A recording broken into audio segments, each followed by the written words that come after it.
it's like crows or whatever it is when they get food at random intervals, then that's what the person at a slot machine is doing. Yeah. That's why they're hooked, because they don't know when the next little jackpot's coming. This is also why people are addicted to email. And they're saying things that are probably founded in truth. So they have this omnipotent vision, and they're looking at the guy and they're like, oh, his calendar says he's on a break. Send a ping. We need engagement. That girl he likes is within radius. Her IP address is within radius. Like, say she liked a photo or something, or suggest her as a friend. That's like real stuff.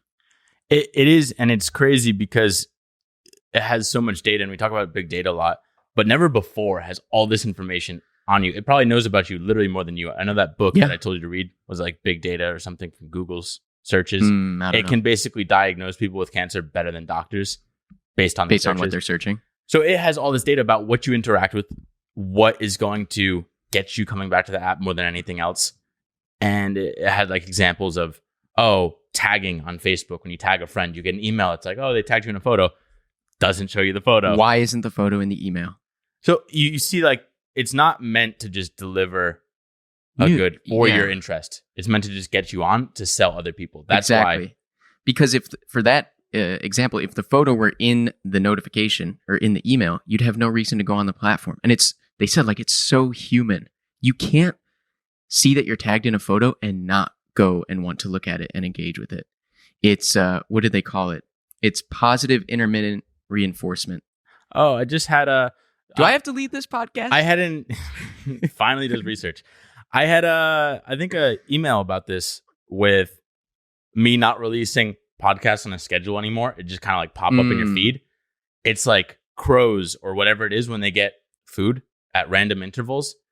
Then that's what the person at a slot machine is doing. Yeah. That's why they're hooked, because they don't know when the next little jackpot's coming. This is also why people are addicted to email, because everyone in their email is looking out for the good news. Your paycheck came through, this business deal that you're excited about, and those things are few and far between compared with all the junk and the bad stuff.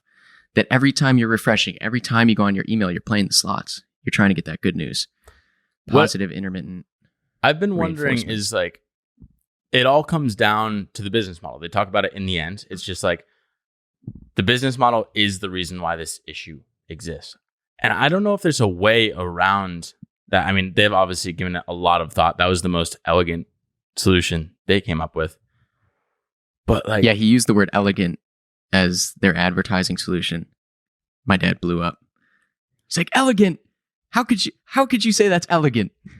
Like it's just a word. Probably didn't mean it. I mean, I haven't given a ton of thought. I guess it's like subscriber model, but if you want free, a lot of users. Right. So this is interesting because talking to a friend, David, when it comes to Dunbar, because our thing is like not selling data, not knowing what you're doing before you know what you're doing, like none of that privacy bullshit. And he had this idea, like, we don't have a revenue stream yet. And this is a problem every company runs into. It's like at some point you have to make money. I would love for Dunbar to be free to the world and like change the world. I guess Bitcoin kind of did that. He had this idea of like physical ads. Go back to like the billboard stuff, but maybe in Dunbar's sense, it's like physical events and like really niche things that you can sell to companies that are for good, as opposed to just like for keeping you on the platform. We haven't put any thought into it. I just thought it was I'm really interesting. curious. I'd be physical ads is the idea. I want to read more about alternative models, because now it's basically like, hey, this is the model they're based off of. All that's left really is regulation. Right. And I talk to people about this a lot. Like, I love YouTube. It's great. It's free to create on and it's free to consume on. But that in and of itself is not sustainable. Like YouTube and Google, for those reasons, have to make money to make such an awesome product. And yes, it's being used for nefarious purposes. So we do have to figure out how we're... What? I remembered. This is why we need light bulbs over our head on the wall, because they just come. They come. We get a little button. That'd be so dope. One day we get a button money. and it lights up. I know. It's just like... It's like Jeopardy. In class when you raise your buzzes hand. in gets to talk. Yeah. I guess Tristan or whatever his name was. Tristan. Come on. Tristan.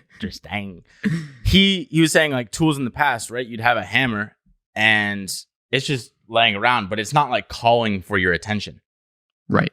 Whereas now you get the little notification. We have friends. I turned Do Not Disturb on a while ago, but my mom she'll get a little ding and my mom stops her work cold and goes over to the phone for a text message. My mom sleeps with her phone next to the bed on sound. The sound is on. Well, is she on call or something? No, she's like worried about us, I guess. Oh. But like, you can't be answering the phone at 4 a.m. We'll call the landline. Like, we still have a landline. Fishy. I don't like it. Yeah. Wait, I wanted to talk about that, the ding, the sound. Oh, a hack that I do. Do not disturb all the time. And I have the vibrate setting always on silent. Nobody. So I never get vibrations. And then I look at my phone. I'm like, nobody deserves to strip you of what you're doing right in that moment to read something or look at some stupid notification. I'm sorry, but like, you can't get anything I just saw done. a notification Yeah, right. pop up. Let's talk about, because this also happened in the little Star Trek brain. They're like, it was a back and forth exchange, and they're like, activate the ellipses. The freaking ellipses. You remember Siobhan? I wrote Siobhan's story. Siobhan, you might listen to this. That's fine. Here's the Siobhan, gossip. what are you doing? It was funny. Okay, so like texting and driving. Sorry, Siobhan is our friend Kevin. I don't know. I knew someone named Siobhan, and Kevin was acting like him, and so now he's Siobhan and Siobhan. We're driving. I don't think I've ever told him about this, so it's kind of like gossipy, but bring it up. It's whatever. He was driving, and like I'm super anti using your phone while driving. I'm like, don't kill me. Don't be self-centered and do this for the person you're texting. And normally, like, you'll check your phone when you get like a text message come in or something. But he was checking his phone because the bubble was there, and he just poked the screen multiple times to keep the bubble alive. I'm like, dude, just wait. Mid intersection. Yeah, so if that's not a sign that we have a problem, that you're driving and because of these 3 dots are lighting up in front of your face, that's a problem.